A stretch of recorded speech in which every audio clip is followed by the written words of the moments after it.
The statements we're about to show you are from the Holy Quran, and is said to be the official, unchanged, pure word of God, revealed over 1400 years ago.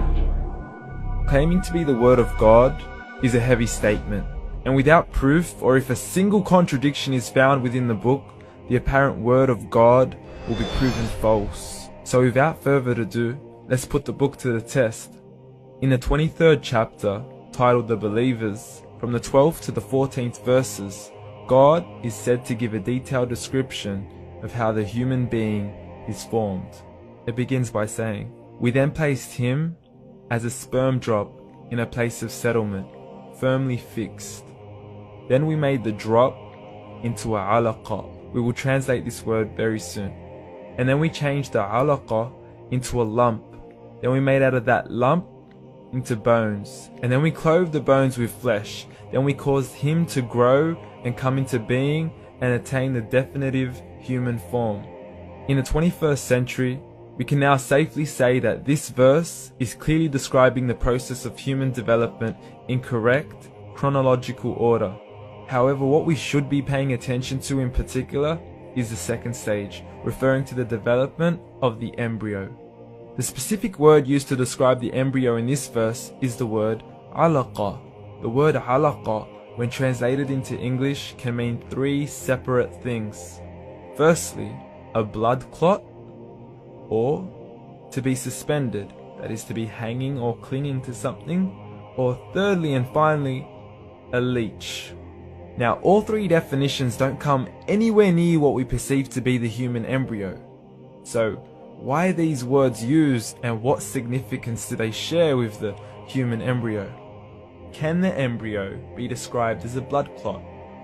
Well, what do you think? In the 3rd week of embryonic development, a tubular heart joins with the blood vessels to form a primordial cardiovascular system, and by the end of the 3rd week, the blood is circulating and the heart begins to beat on day 21. The first thing that comes to mind in regards to being suspended or hanging is the umbilical cord.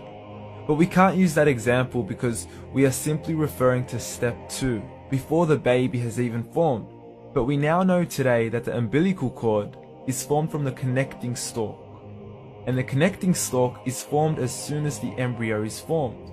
The embryo's connecting stalk has even been described by John Allen and Beverly Kramer as an object to suspend the developing embryo in the extra-embryonic column. So an embryo is suspended and does have a strong resemblance with the blood clot. What on earth would an embryo have to do with a leech?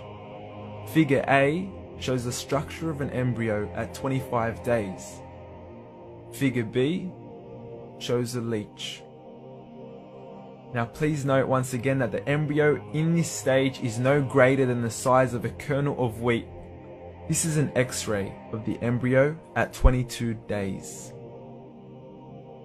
This is the internal structure of a leech. It's mind-blowing stuff, but you still haven't seen anything yet. This is the head of the embryo at 22 days. The detail you are seeing right now is absolutely impossible to be seen with the human eye and can only be seen with a microscope. This is the back end of a leech. There's no other words used to describe this other than mind-blowing. The pictures we have shown you are impossible to be seen with the human eye or even to be predicted by the human mind. Once again, the verses we have shown you were revealed over 1400 years ago to a man who couldn't read nor write. Are these the words of God?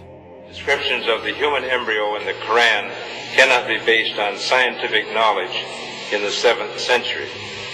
The only reasonable conclusion is that these descriptions were revealed to Muhammad from God, from God, from God, from God, from God.